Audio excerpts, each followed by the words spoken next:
Muito bem, turma. Então, conforme prometido, nós agora vamos fazer uma breve revisão de biologia para a nossa prova global.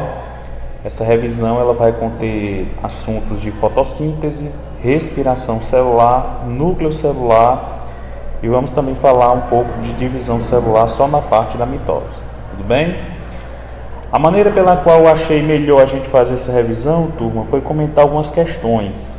Então, vou agora apresentar algumas questões aqui e à medida que a gente for comentando, vamos revisando esses assuntos, certo? Vamos começar com a questão de fotossíntese. O aluno, quando ele vai fazer uma questão de fotossíntese, quando ele vai estudar esse assunto, é importante que ele tenha em mente a equação geral da fotossíntese, né? A reação química da fotossíntese. Essa reação química ela é feita pela maioria dos seres autotróficos, como plantas, algas, algumas bactérias, certo? E nós vamos ter nessa equação, turma, os reagentes e os produtos. Quais seriam os reagentes da fotossíntese? O que a planta precisa para ela fazer a fotossíntese? Ora, a planta ela vai precisar de um gás, que é o gás carbônico, vai precisar da água e vai precisar da luz do sol. Então, com gás carbônico, água e luz do sol, a planta consegue produzir o alimento, que é a glicose, consegue liberar o gás oxigênio, que é importante para a nossa respiração, e ainda de sobra tem um produtozinho de água, de água que também é formado, tá bom? Então, com base nesse tema, vamos aqui responder essa primeira questão. A pergunta é a seguinte: a fotossíntese é o processo autotrófico realizado pelos seres clorofilados, plantas, cianobactérias, bactérias fotossintetizantes e alguns protistas, para a obtenção do seu próprio alimento. A equação da etapa fotoquímica da fotossíntese é... Então, vamos aqui analisar essas opções. Na letra A, nós temos como reagente carbono e água, tem aqui a luz, e o produto é a glicose, o oxigênio e também água. Essa reação química, turma, ela só não está correta porque ela não vem representando a quantidade de cada elemento, né? Veja só essa alternativa D. Na alternativa D nós temos 6 moléculas de carbono, juntamente com 12 moléculas de água, e na presença de luz formando a glicose, o oxigênio e água. Então veja que a alternativa D, ela mostra a reação química da maneira correta. É exatamente o que a planta faz. Ela pega 6 carbonos, 12 moléculas de água e com isso ela consegue produzir a glicose, consegue produzir 6 moléculas de oxigênio e 6 moléculas de água, tá? Então, portanto, a alternativa para essa questão, que é a equação química da fotossíntese escrita de maneira correta, seria essa opção D. Dando continuidade, a segunda questão também falando sobre fotossíntese, a segunda questão pede para a gente completar os espaços da pergunta. Então vamos ver o que a questão ela quer.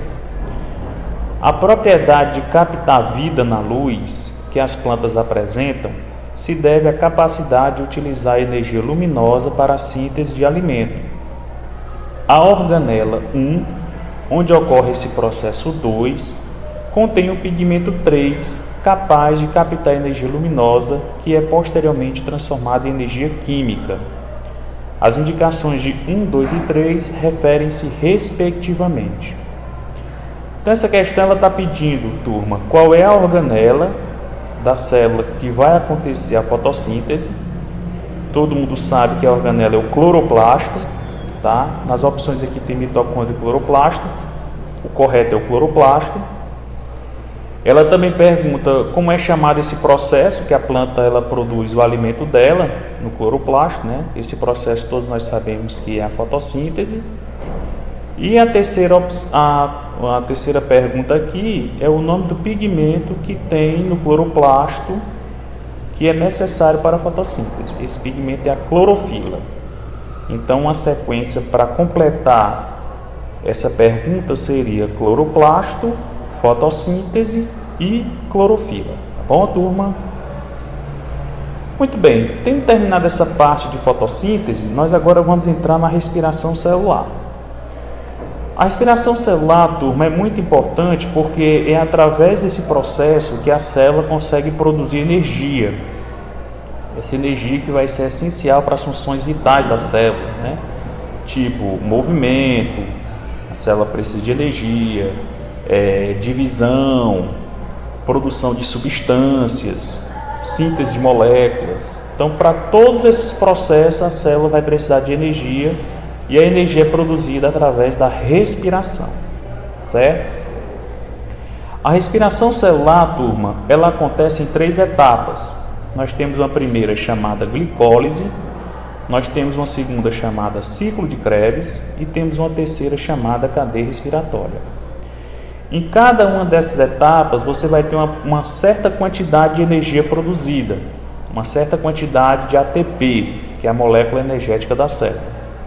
Na primeira etapa, por exemplo, nós temos uma produção de 4 ATP, na segunda etapa nós temos uma produção de 2 ATPs e na terceira etapa nós temos uma produção de 34 ATPs, certo? O aluno também precisa se lembrar que a primeira etapa da respiração, que é a chamada glicólise, ela acontece no citoplasma da célula, certo? Ela não vai acontecer dentro da mitocôndria, como acontece a segunda e a terceira. A primeira acontece fora da mitocôndria, no citoplasma ou no citosol, também chamado citosol, né? Que é o líquido que preenche o citoplasma. Ok, turma? Então, com base nessa breve explicação, a terceira questão, ela pergunta em que locais acontece a etapa da respiração. A pergunta é a seguinte: analisando as alternativas abaixo, marque aquela em que é indicado o local onde ocorre o processo de glicólise. Ora, a glicólise é a primeira etapa da respiração e ela, como nós falamos, vai acontecer no citoplasma ou citosol.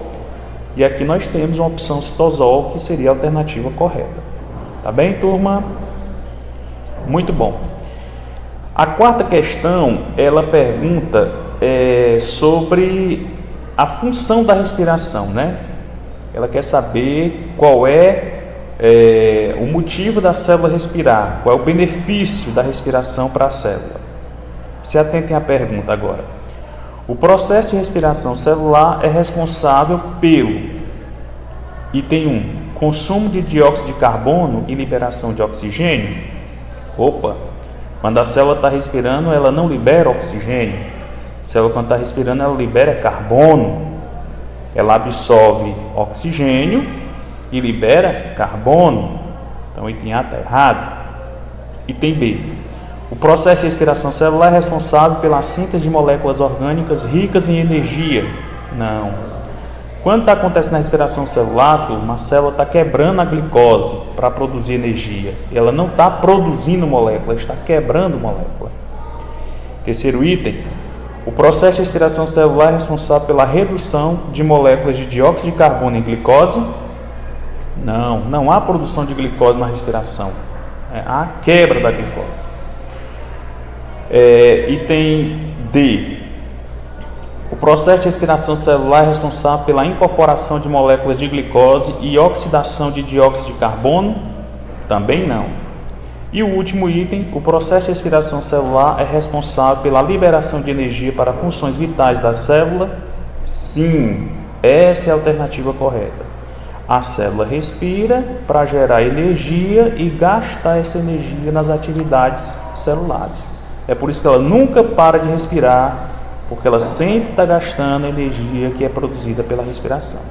Ok, turma?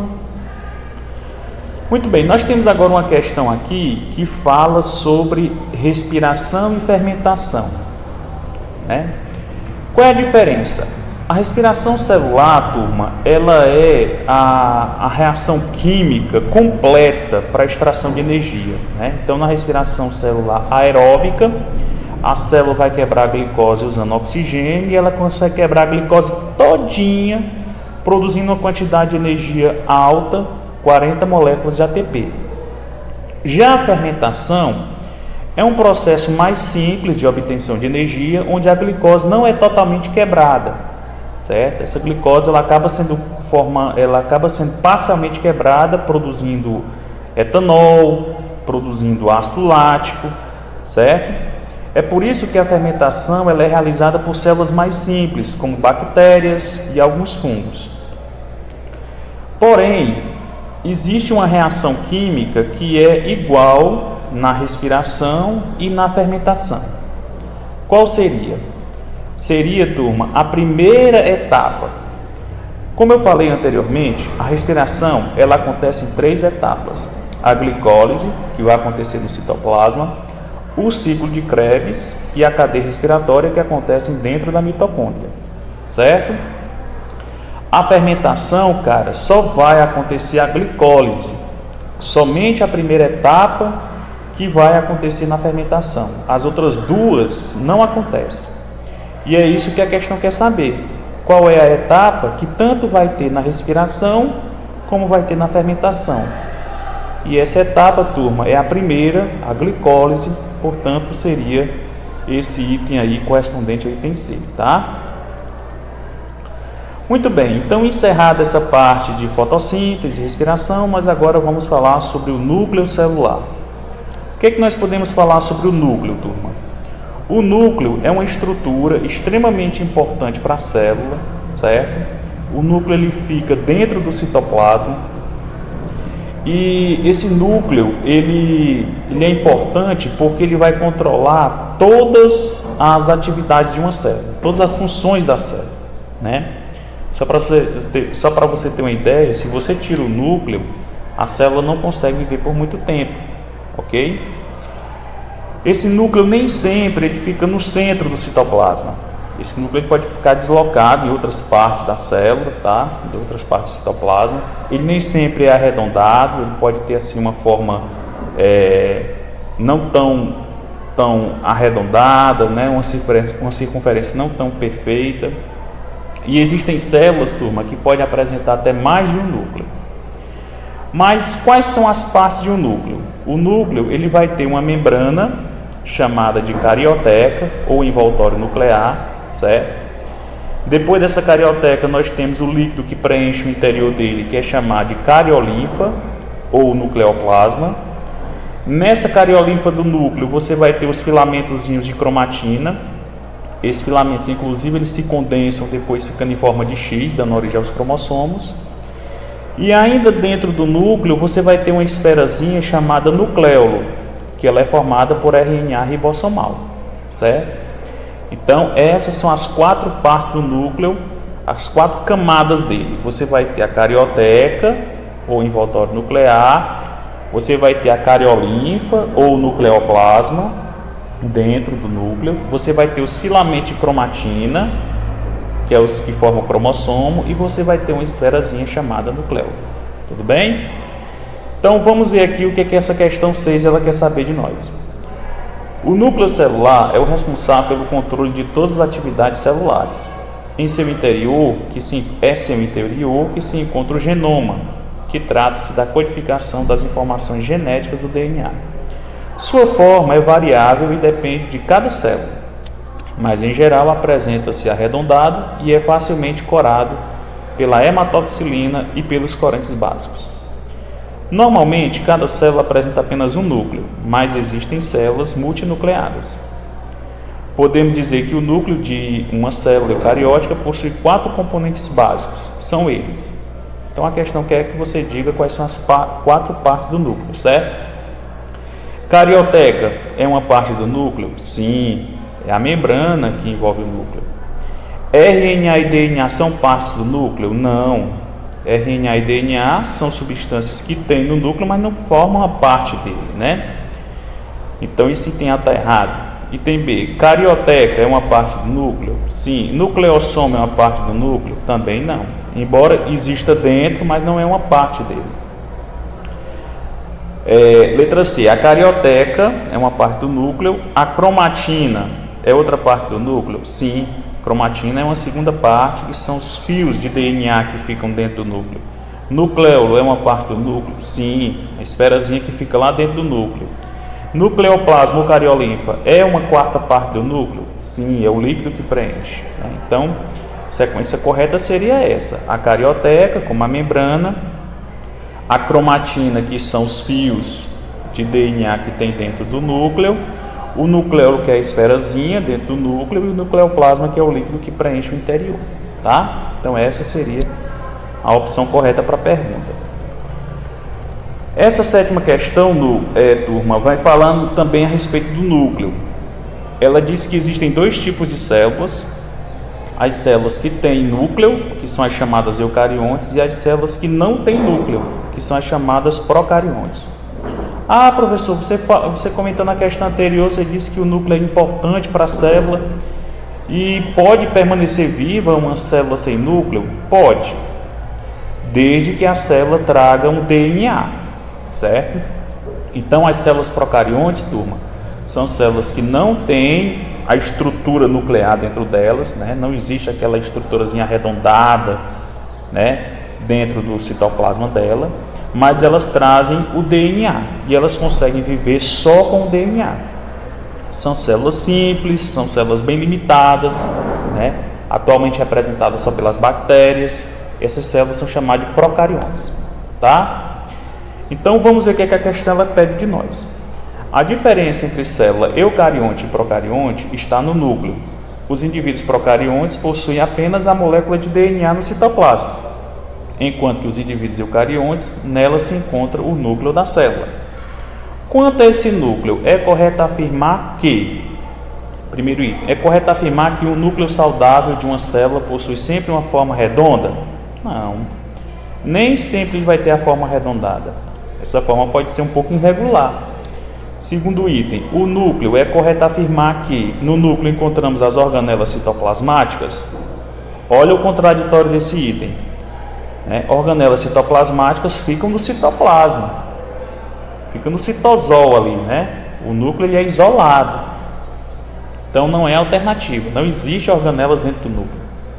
Terceiro item, quanto ao núcleo, é correto afirmar que o núcleo é a região da célula que controla toda a produção de proteína, já que contém a molécula do DNA? Sim, essa alternativa é correta. Então o núcleo ele exerce controle sobre as produções de proteínas de uma célula e dessa forma o núcleo consegue controlar todas as atividades celulares, certo? Porque é do núcleo que partem as informações para a produção de proteínas daquela célula.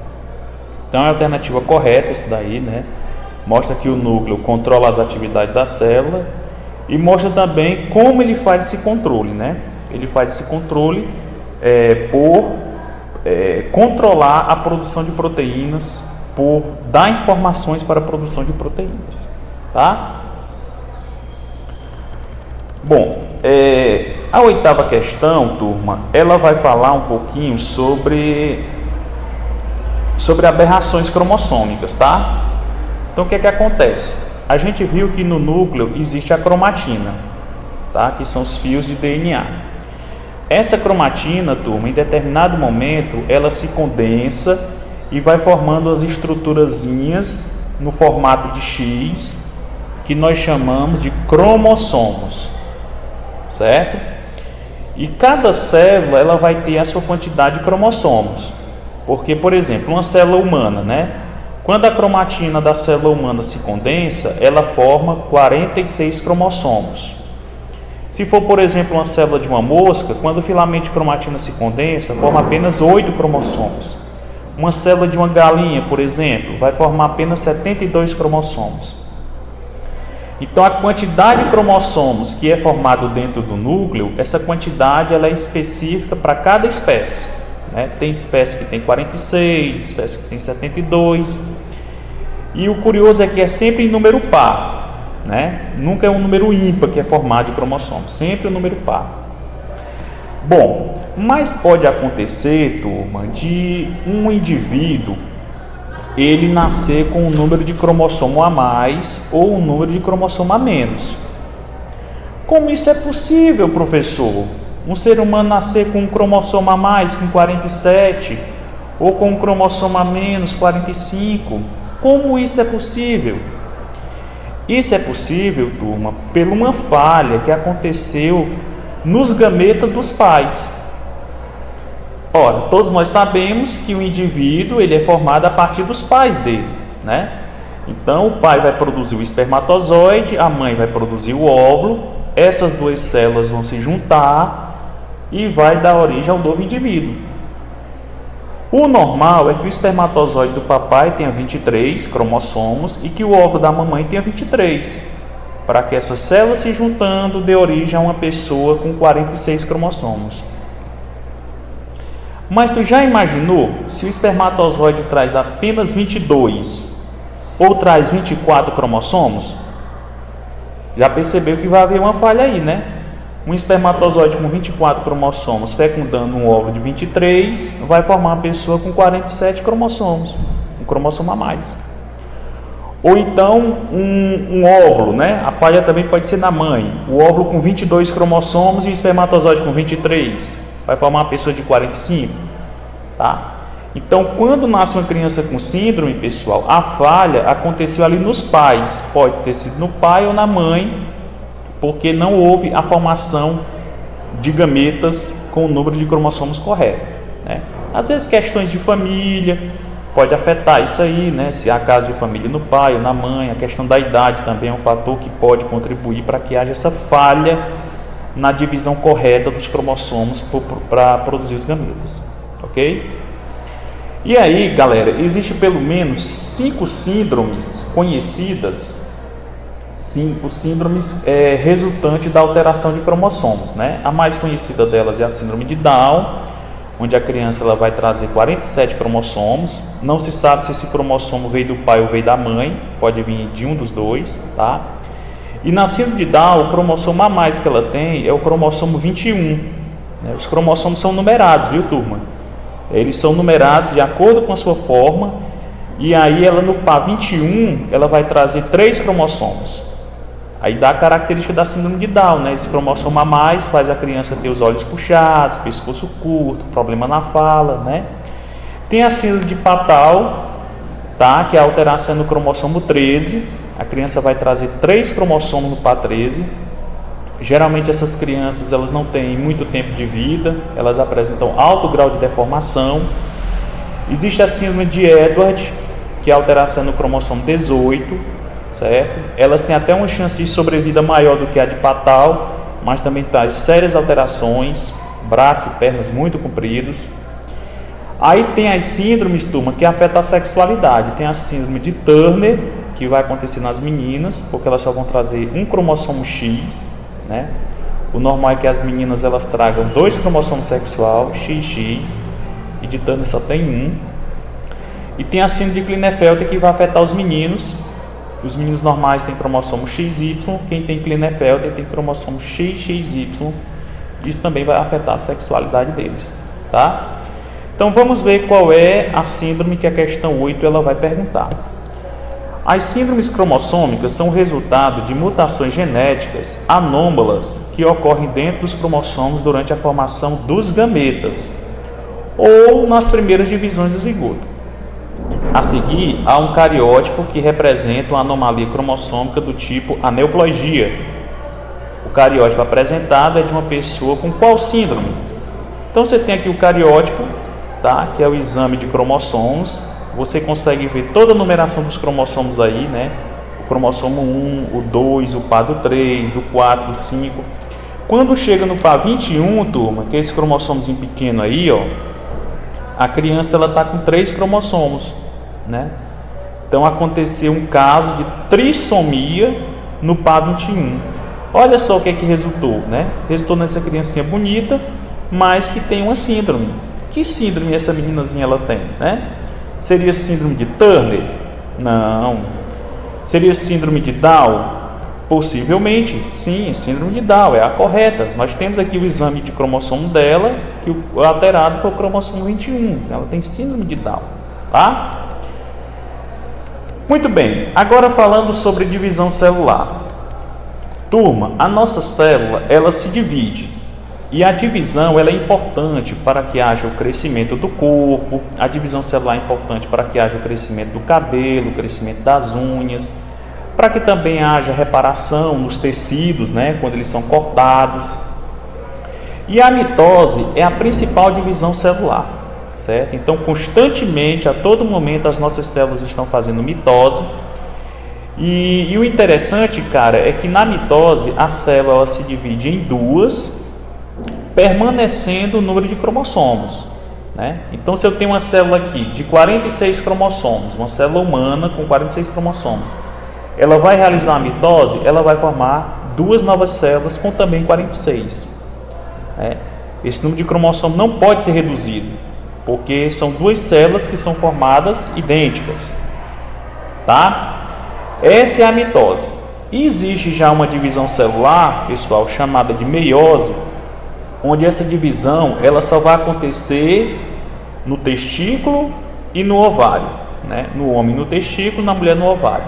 A meiose é a divisão celular que serve para formar os gametas, que serve para formar o espermatozoide e o óvulo. Diferente da mitose, a meiose ela gera 4 células, e nessas células da meiose nós vamos ter a metade dos cromossomos, né? Então, se é uma meiose no ser humano, que a célula tem 46, a meiose vai resultar em 4 células com 23. Se é numa mulher, uma meiose, né, lá no ovário dela, uma célula com 46 vai gerar 4 gametas com 23 cromossomos. Mas a questão fala sobre a mitose, tá, turma? Meiose não vai cair na nossa prova. E na mitose, a célula se divide ao meio, formando duas, onde essas duas células elas vão trazer o mesmo número de cromossomos da célula que deu origem a elas. Portanto, a alternativa correta seria aí, o primeiro item leva à formação de duas células filhas com o mesmo número de cromossomos da célula mãe, tá? Muito bem. Turma, quando a célula vai fazer mitose ou meiose, que são as divisões celulares, né?